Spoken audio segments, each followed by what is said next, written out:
Happy lazy Sunday. Let's continue the saga.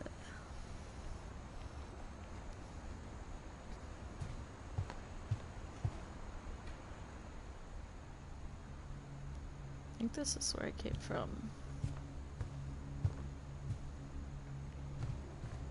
Probably the way I have to leave as well.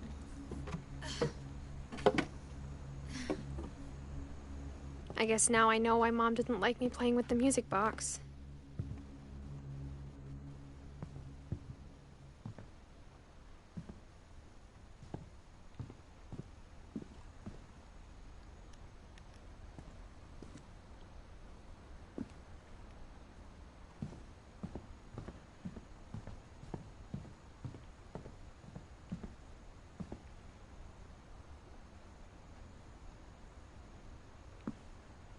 Oh my goodness.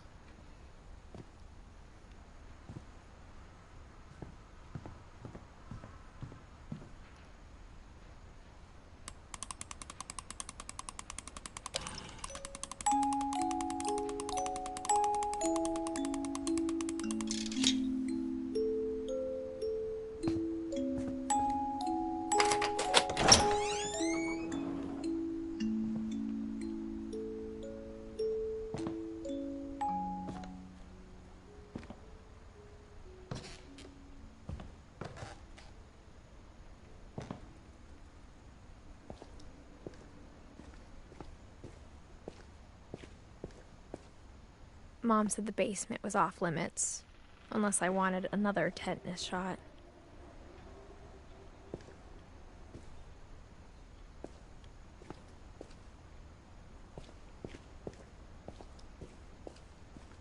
I saw Edie sneak down to the basement once, carrying packages. I thought maybe she was hiding presents. It turned out she was hiding a lot more than that.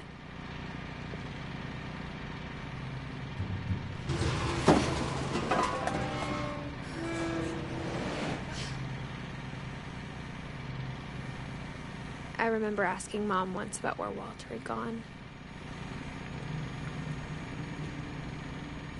She said after Barbara died, he got as far away as he could. If there's a pattern in all these stories, I think it's that none of us has gotten very far.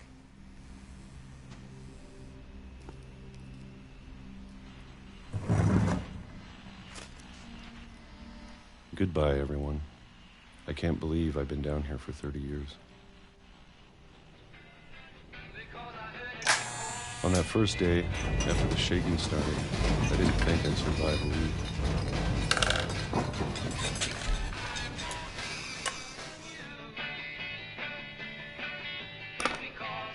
But after a few days, I settled into a routine. That's what kept me sane. Having a schedule, living for today. I always expected to be dead tomorrow. But if you wait long enough, you get used to anything.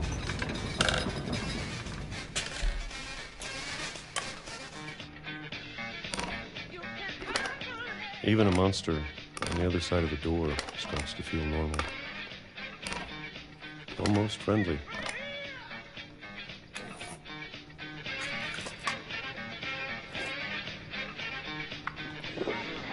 And then one day, everything just stopped. Whatever that thing was, it was gone. Maybe it got tired of waiting. Or maybe I just got tired of being afraid.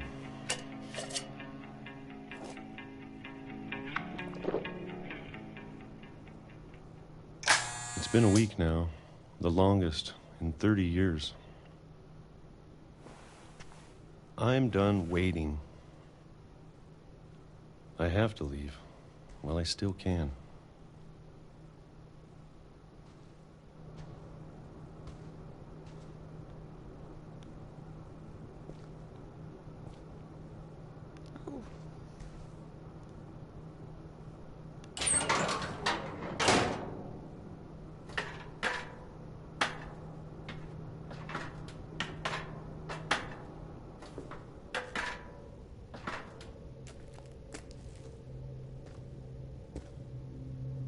I know it's out there, somewhere. Whatever killed Barbara and Molly and Calvin.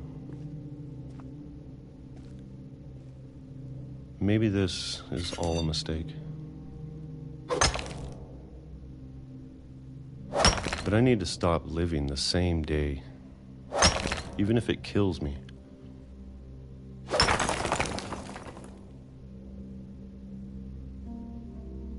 Whatever's out there, I want you to know I'm ready for it. I'm going to appreciate all of it, especially the food. I don't mind if I only have a year left, or a month, or a single week. I'd be happy with one new day. I can already imagine the sun on my face.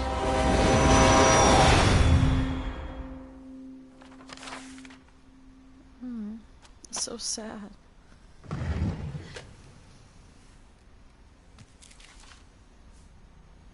Walter died when I was 6.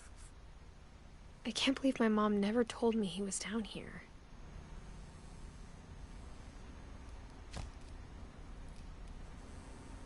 I'm sure my mom was trying to protect me.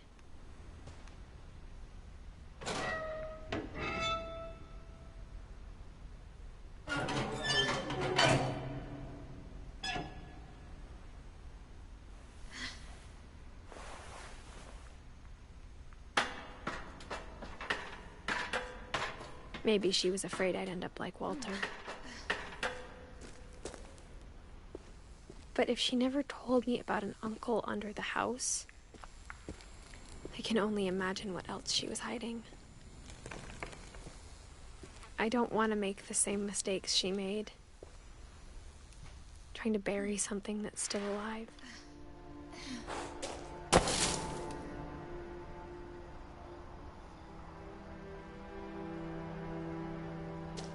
Now that there's only one of us left, or maybe 2,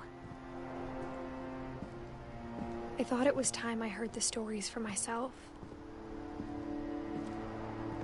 and found out what happened to everyone else. But now I'm worried the stories themselves might be the problem. Maybe we believed so much in a family curse, we made it real.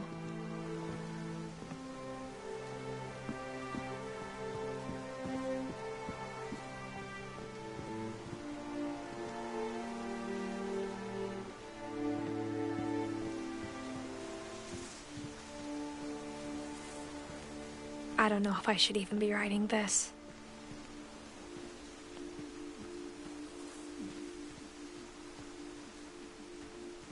Maybe it'd be better if all this just died with me.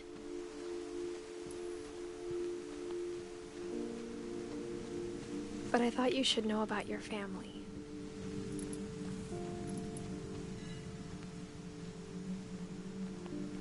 And the history you're a part of.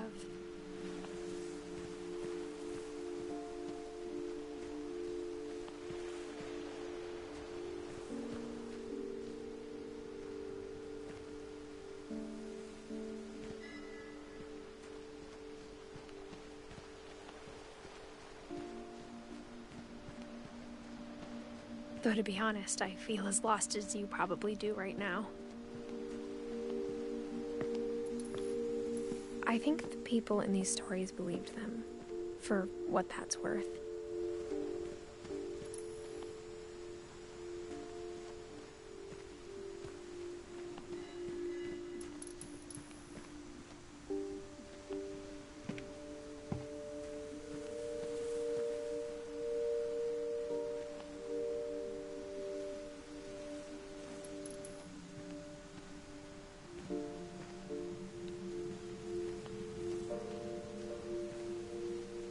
Uh-oh.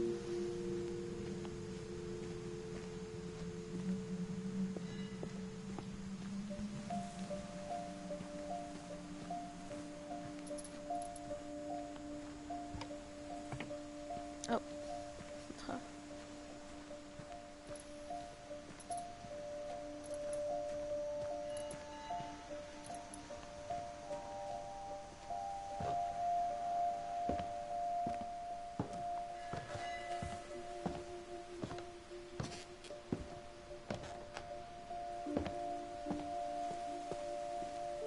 and look at the house, had that history of imagination and stubbornness and madness, any of it seems possible.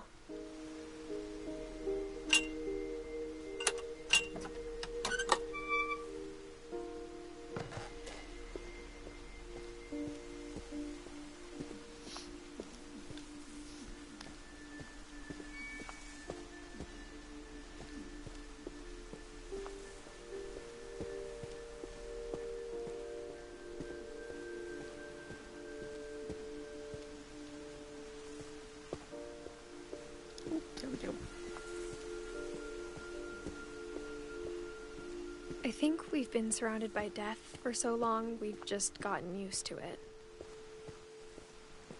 What kind of family finishes building a cemetery before starting the house?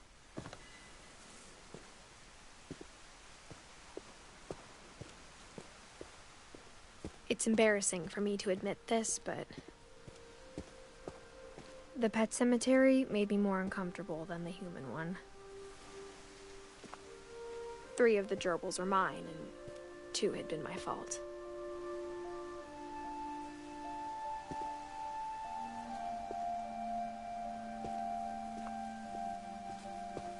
Sven built the house, but it was Edith who designed the cemetery.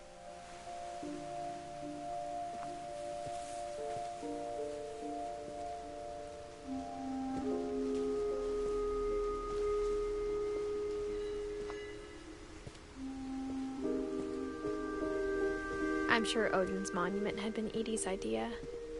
My mom was always trying to move on, but for Edie, the past never went away.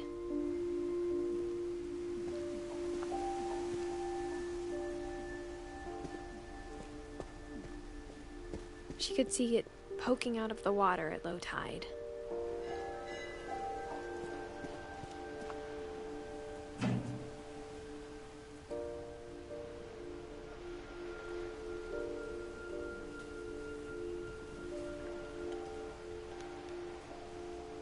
Edie said she dreamed about the old house every night.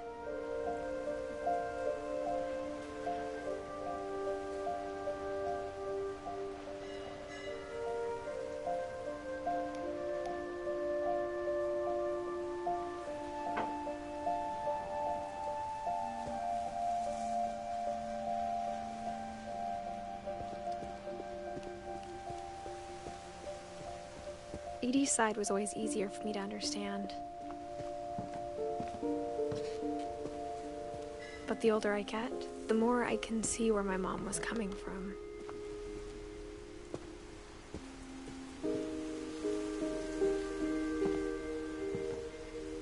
She lost 2 of her brothers, just like I did. I get why she tried so hard to protect us. There's so many things I wish I could ask my mom now. Part of me thinks this is what she wanted all along. For me to come back someday and find everything out for myself.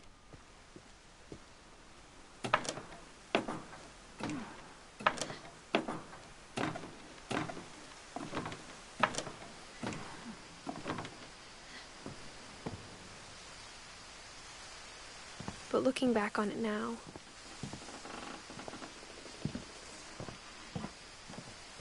if she told me there was going to be so much climbing,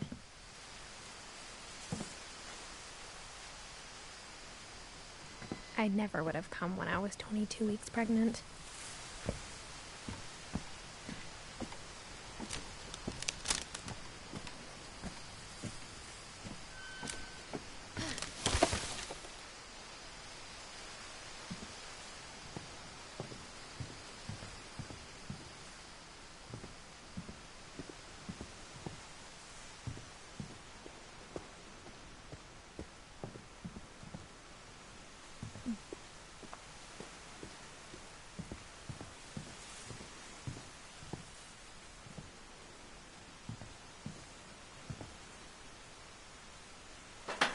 I never met Grandpa Sam, but I think he and my mom had a lot in common.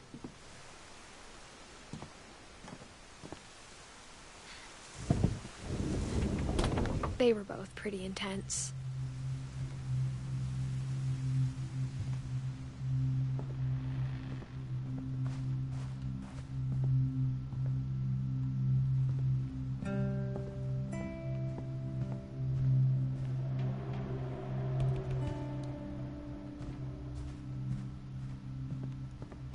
Instead of hiding from death, Sam seemed to go out of his way to meet it.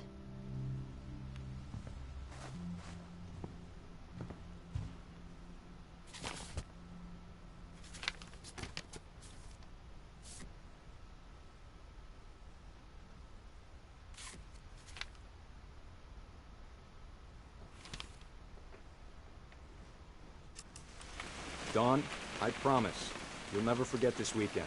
Yes, sir. These memories are gonna last a lifetime. Hmm? Perfect. Am I gonna have to shoot anything? It's gonna rain the whole weekend, isn't it?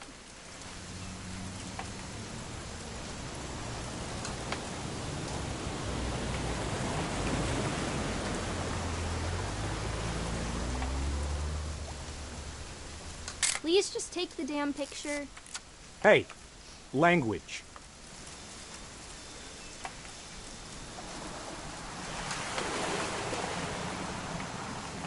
I will never forget this weekend, Dad. Okay, got it. I'm gonna take some pictures, okay? Just be careful. That camera's older than you are.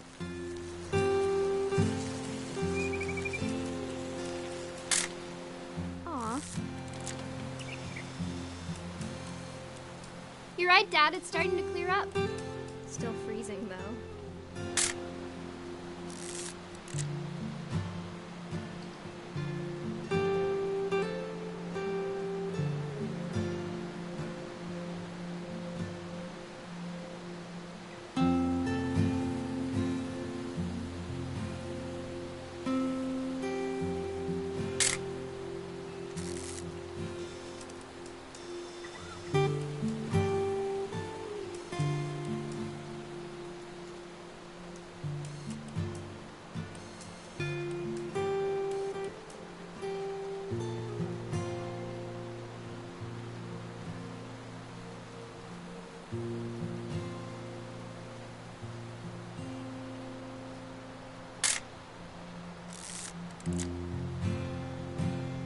Uh-oh.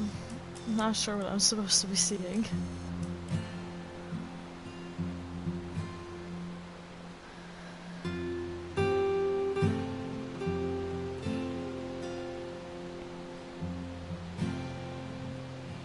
Definitely should not have drunk all that coffee.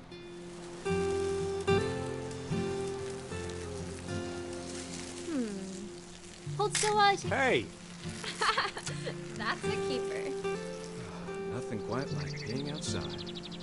I'm just saying, I'm not always gonna be here, Dawn. You'll need to remember this stuff, if you want to survive. I'll be fine, Dad. You know who else thought he was gonna be fine? Some guy who died. Dawn, I'm being serious. I know, Dad. You're always serious. Doesn't being out here make you want to chill out? Well, to tell you the truth, I haven't been out here in 20 years.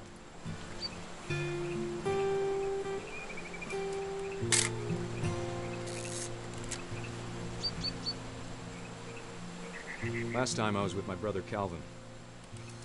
Man, Dad! good eyes, Dawn.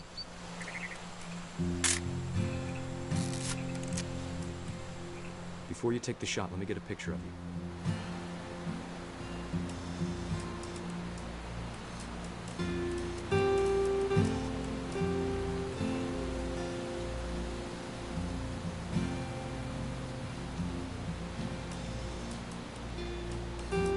Dad, I... Let me get behind you. Do I have to do this? Dawn, you don't have to do anything. But if you want to survive, you'll need to be strong. Great shot, Dawn!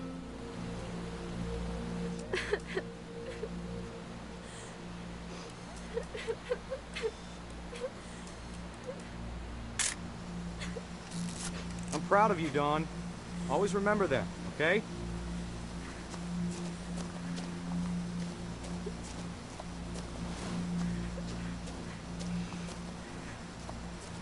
Sorry, Dawn, just gotta reset the timer.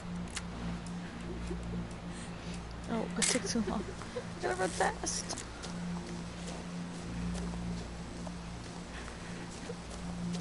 Dad, it's twitching. I think That's it's totally still... normal, Dawn. Just focus on the camera. Try not to think about— Dad!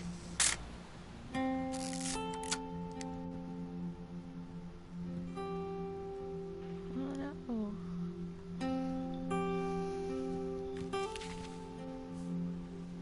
Of all these stories, that's the one I wish most that my mom had told me.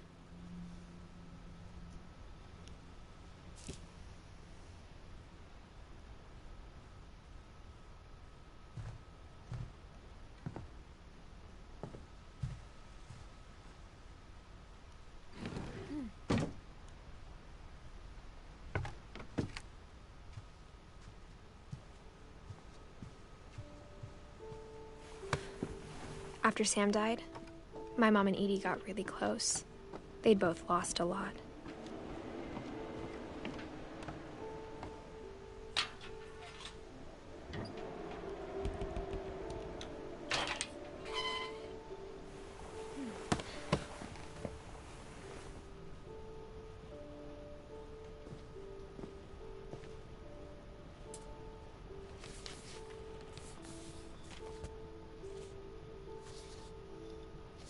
Dear Kay, do you remember the way Gregory used to laugh when he thought he was alone? Like something funny was happening, but only he could see it.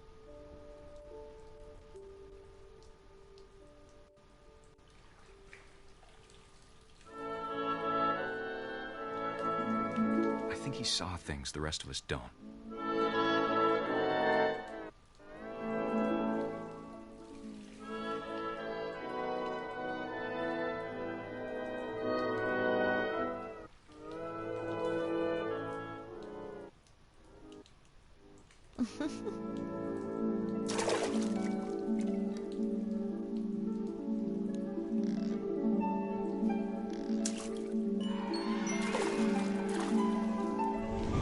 Over, Gregory. It's time to... Hold on, sweetie. Hello? Sam, I told you I don't want to talk right now. I wonder what he saw. What his world was like.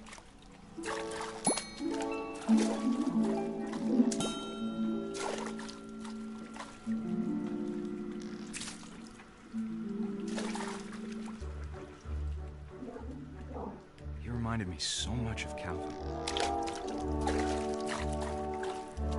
Lost in his imagination. Whatever it was he saw, it sure made him happy.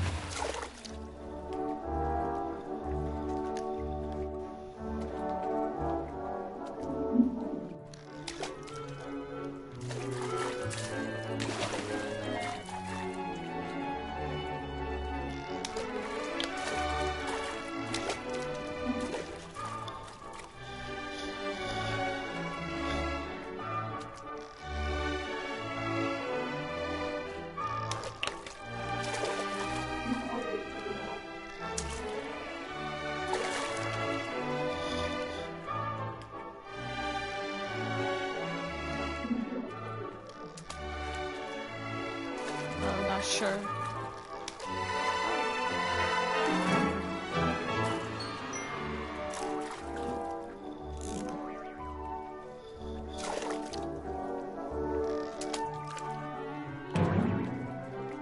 I know how silly it sounds.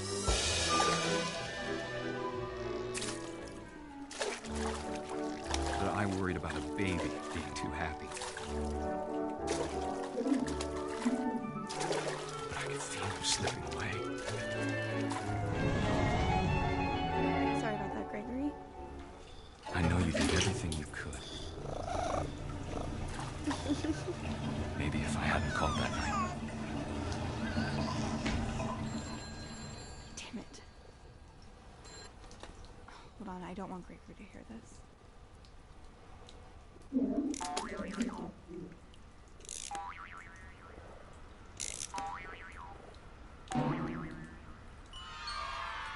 I wish he could have told us about the world he saw.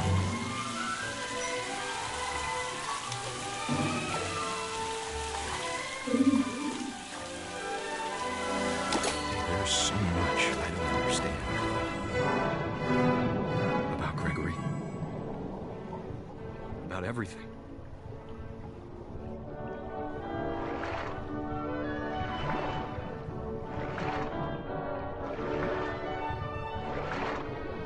But I know what happened wasn't your fault.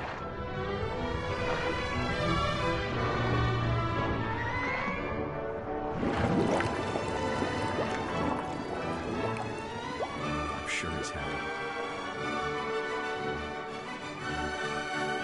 He'd want you to be happy too. Good luck, Kay. Oh, that's Love, so Sam. sad.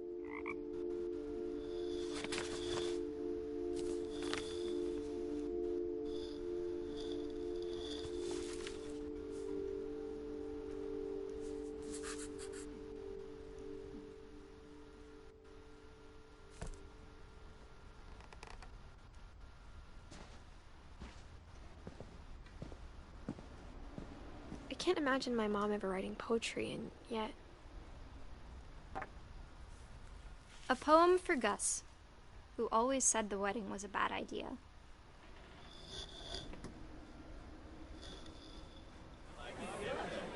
Our father never hit us kids, at least not very hard, before the day my brother said with teenage disregard that he'd be dead before he'd see a wedding in our yard.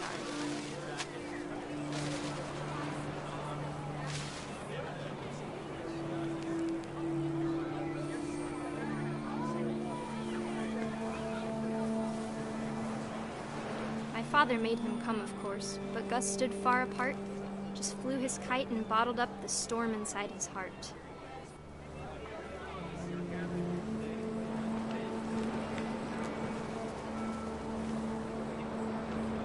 I tried to talk him out of it, but though he'd never met her, we don't need a stepmom, were the words that I now pronounce you husband and wife. You may kiss the bride.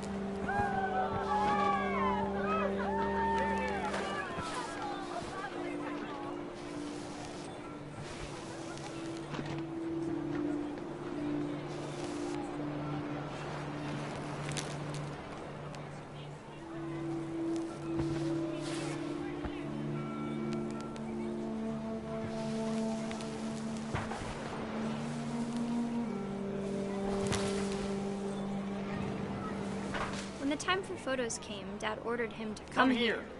But Gus declined, and as a sign held up his middle finger.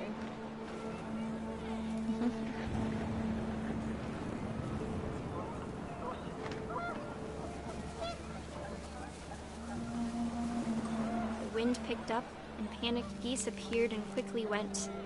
But all the humans did that day was go inside the tent.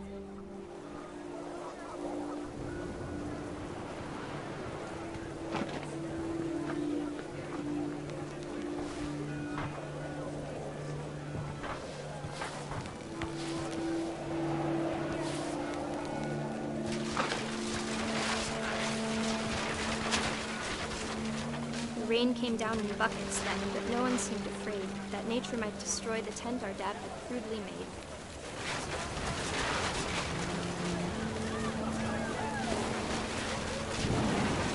The thunder sounded much too close and full of angry power. But all my father said to this was, "Make the music louder."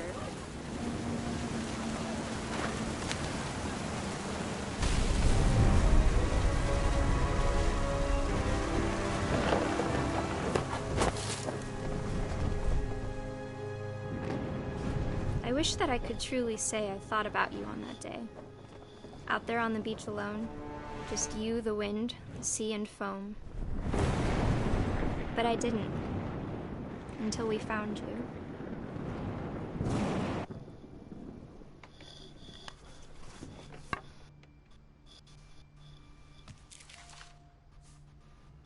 She never talked about him, but Mom told me once if I was a boy, they were going to name me Gus.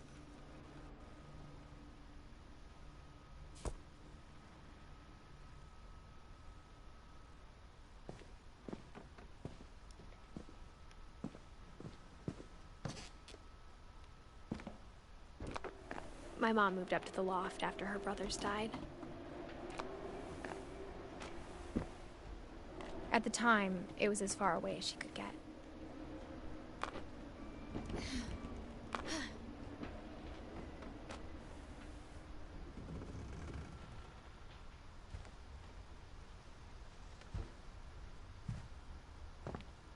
She spent a summer building houses in Calcutta, where she met my dad, Sanjay.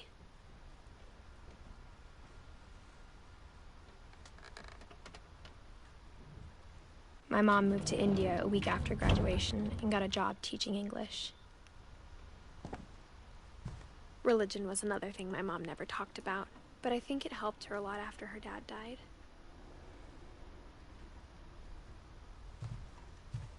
Louis was born a year later.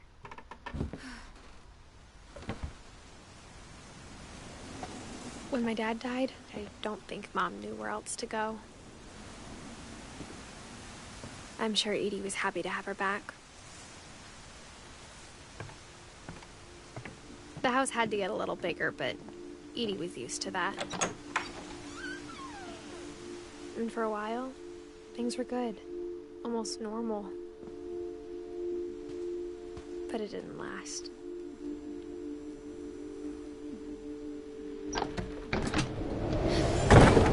The beginning of the end was Milton's 10th birthday, when Edie gave him a castle.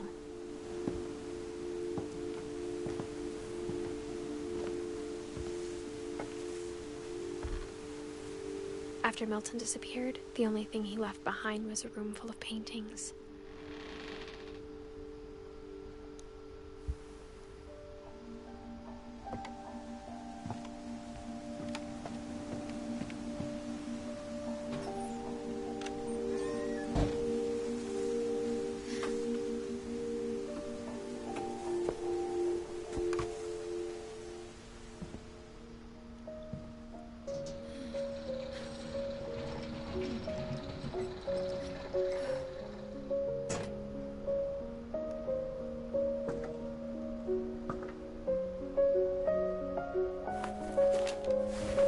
Milton Finch in The Magic Paintbrush.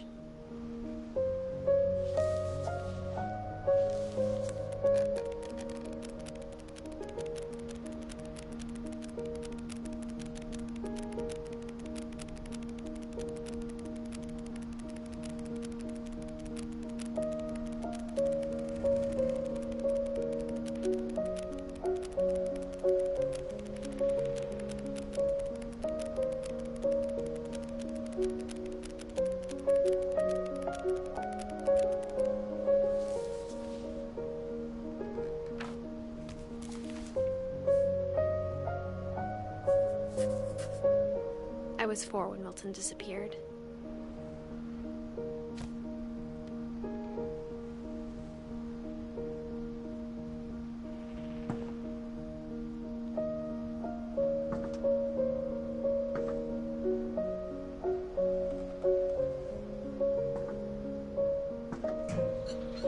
Mom spent months searching for my brother. Then she sealed the doors.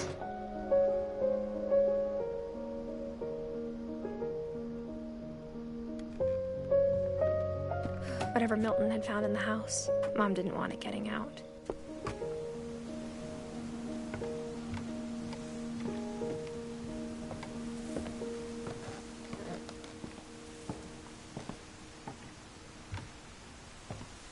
Mom definitely blamed Edie, but I think Louis blamed himself. After he graduated, he just spent more and more time in his room, until Mom got him a job at the cannery.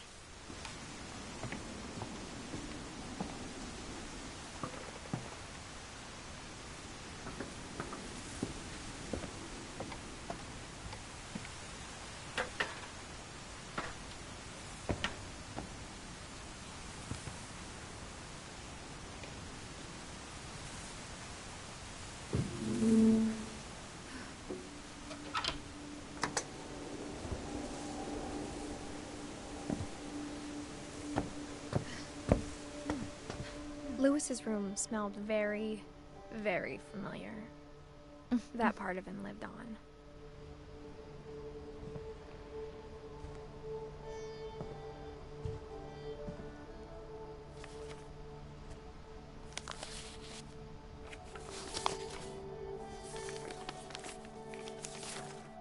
Dear Mrs. Finch, as Louis's psychiatrist, I can understand your desire for an explanation. As I see it, the trouble began in January, shortly after we convinced your son to seek treatment for substance abuse. Newly sober, I believe Lewis first noticed the monotony of his daily life.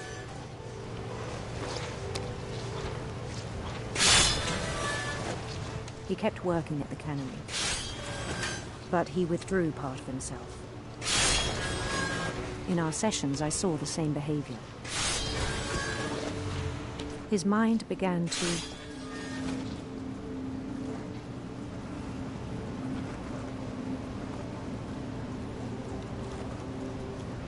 wander.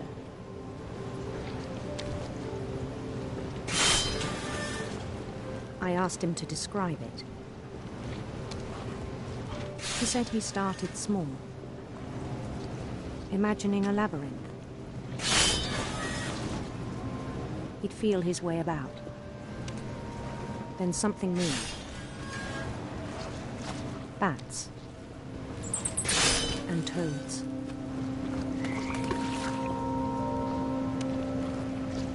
And things that have not names. He knew it was all in his head.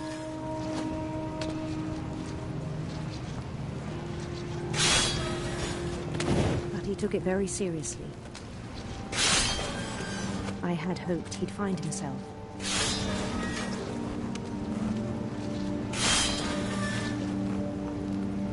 But he found something more. I worried about him then. Daydreaming at the cannery. I spoke with his boss.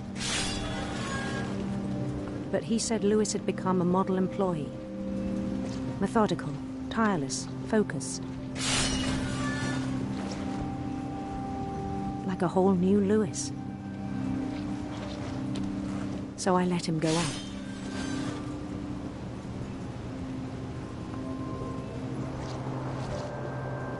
I even encouraged him.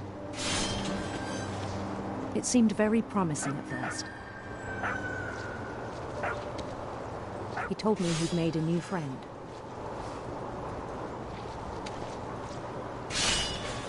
On the edge of a city he named Lewis Topia.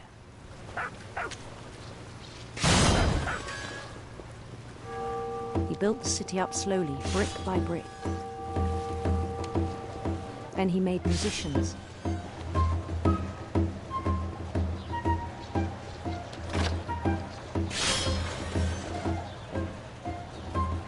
And songs for them to play.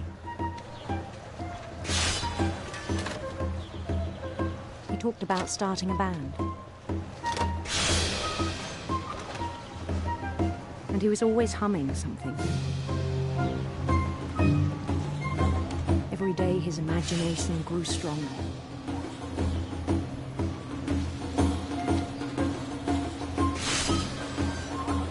He no longer spoke at the cannery.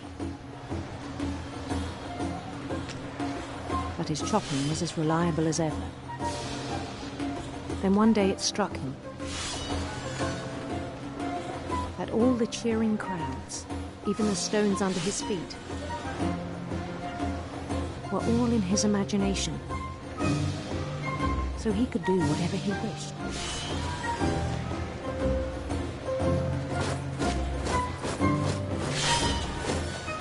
He held an election for mayor, and he won. They begged him to stay, but his mind was already wandering. It became a game for him.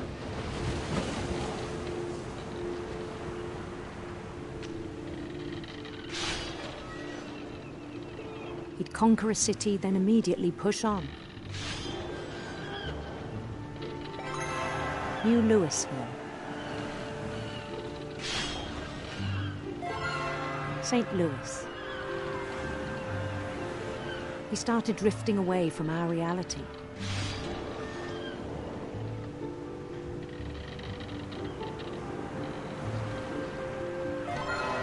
Minneapolis, until one day he forgot to go home from the cannery.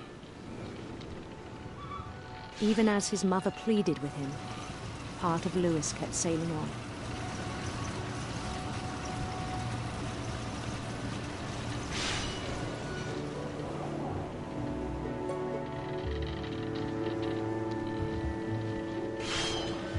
In Louisburg, he heard rumors of a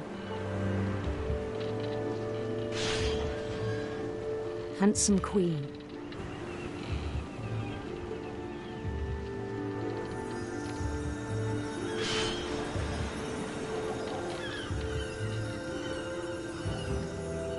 The queen was on her own quest for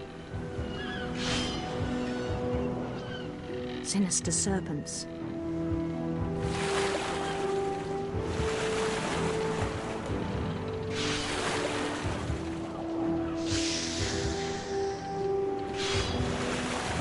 He followed the sound of her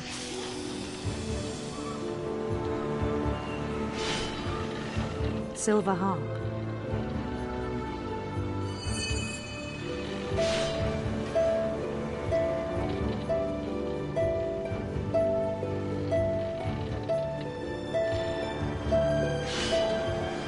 His chase led him to a golden palace east of the sun and west of the moon.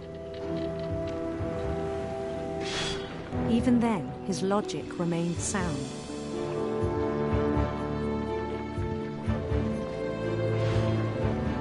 He knew the world was all in his imagination.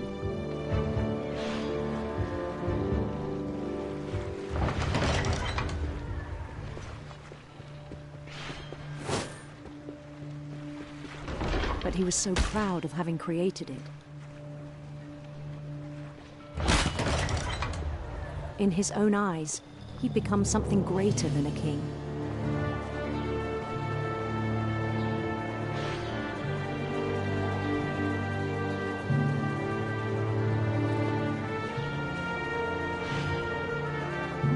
For someone who'd never known success in the real world, I think it was overwhelming.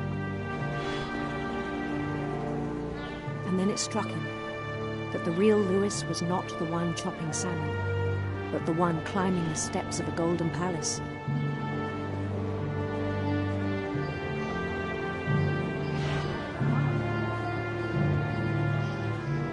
My imagination is as real as my body, he told me. It was hard to argue with him.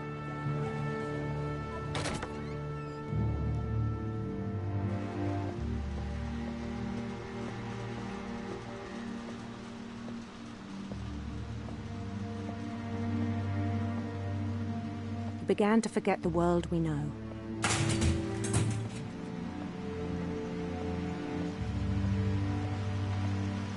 I think it pained him to remember Lewis, the cannery worker.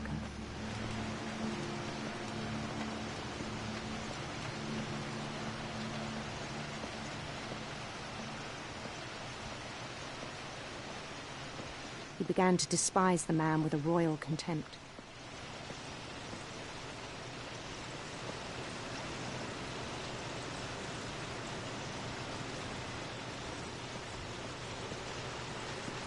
I still thought I could save him.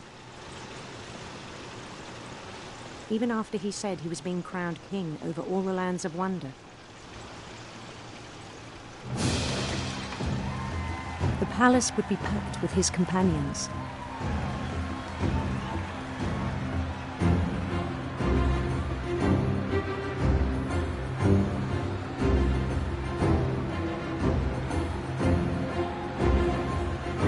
Including the wise Calico who'd insisted on inviting him.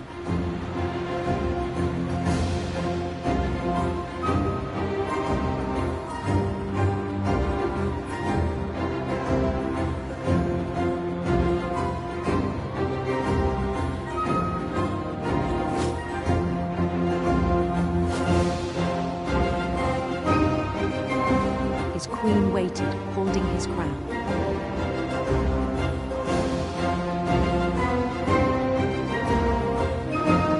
There was only one thing left to do.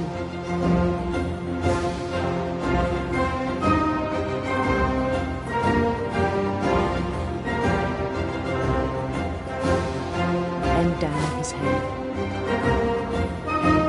Oh no.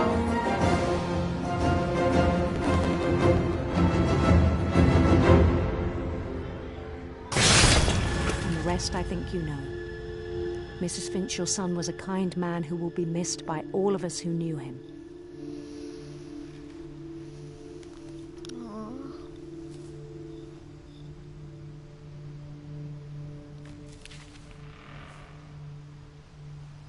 My brother was really cool. I wish you could have met him.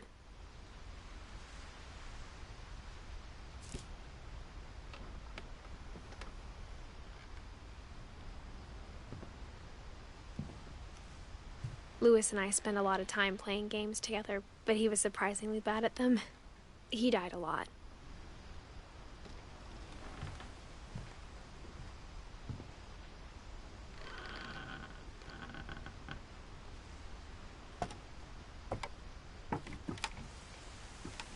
On the way back from Lewis's funeral, my mom told me to start packing. She waited until the day before we left to tell Edie. I'm not sure if she wanted to make it easier or harder.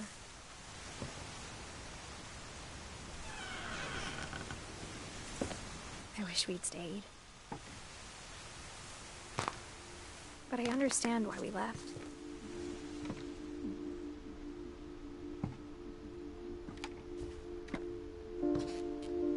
My mom ended up leaving everything behind.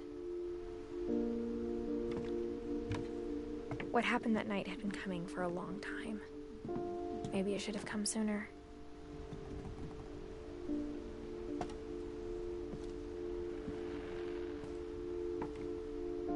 But it had to end one way or another.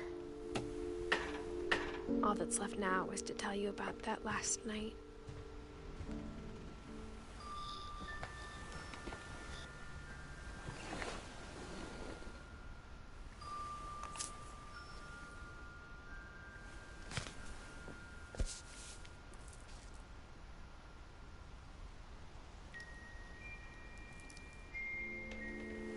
That whole last day, Edie just watched us pack and didn't say a word.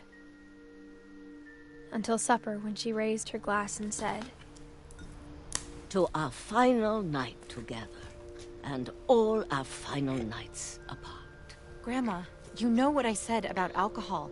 Some of your medications are very Edith, specific. I left a present for you in the hallway.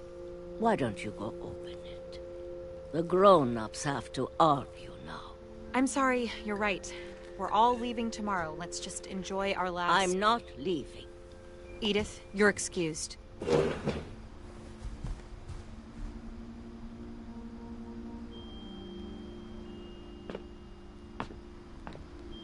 The power had been shut off that morning, but Edie always had plenty of candles.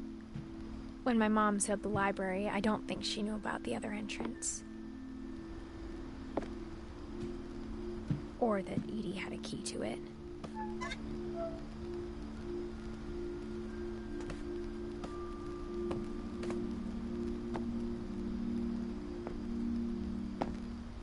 That thing you're afraid of isn't going to end when you leave the house. Edith has a right to know these stories. My children are dead because of your stories. I think it's best if Edith and I leave tonight. We'll have the nursing home send a van for you in the morning, okay?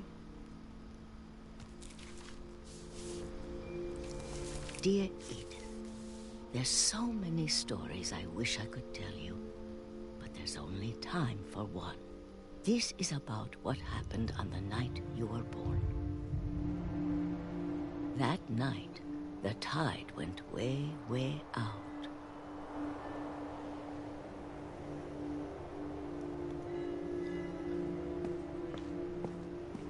It was the first and last time I ever saw the old house aground. There'd been an earthquake out in the middle of the ocean. They called it the lowest tide in 1,000 years. God, it smelled awful.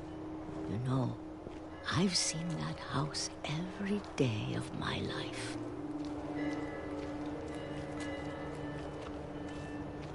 But I never thought I'd go back to it. When the fog rolled in, I lost my way.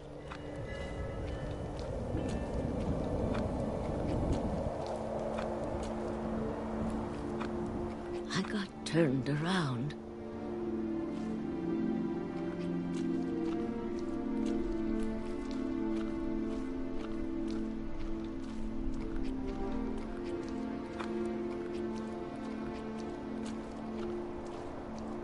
I started seeing things.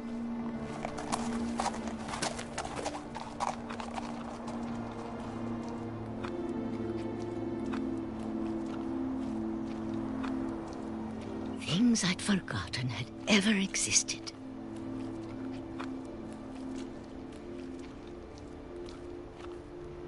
But when I saw them, they felt like old friends. That night, a lot of things came back to me. Or maybe I came back to them.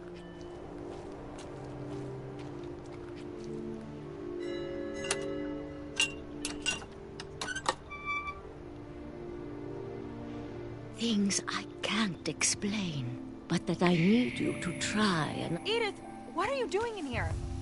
It's mine. Edith! Mom, you're gonna rip it. Let go!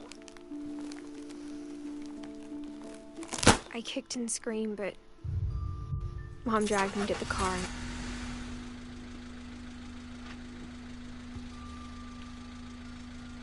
I never saw Great-Grandma Edie again. The next morning, the van came to pick her up, but she was already gone. After that, we moved around a lot.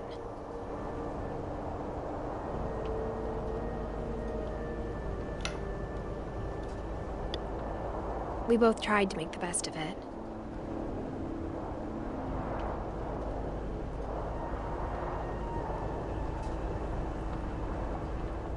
A few years went by.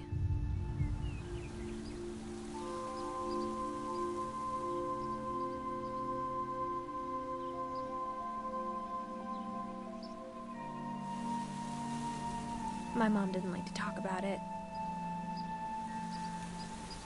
but she started getting sick a lot. The rest happened pretty quickly.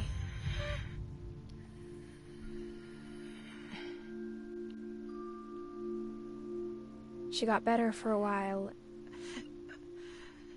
and then she didn't.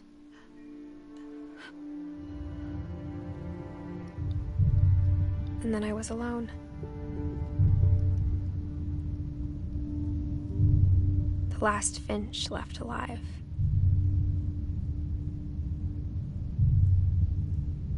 Until I found out about you. I'm still not sure what to tell you about all this.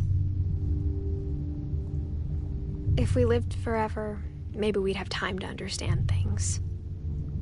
But as it is, I think the best we can do is try to open our eyes. And appreciate how strange and brief all of this is.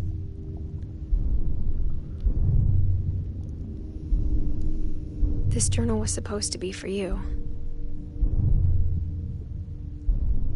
But now I hope you'll never see it. I just want to meet you and tell you all these stories myself. But I guess if you're reading this now, things didn't work out that way.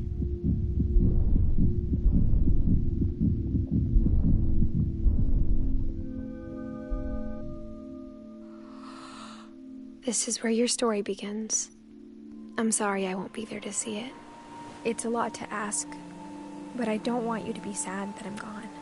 I want you to be amazed that any of us ever had a chance to be here at all. Good luck.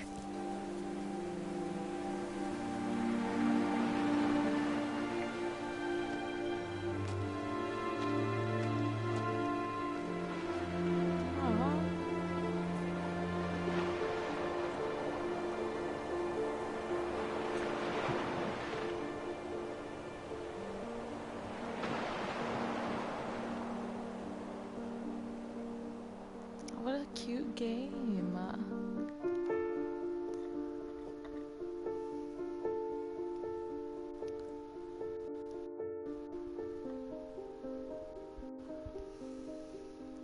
Well, thanks everybody for watching. I'll catch you next stream.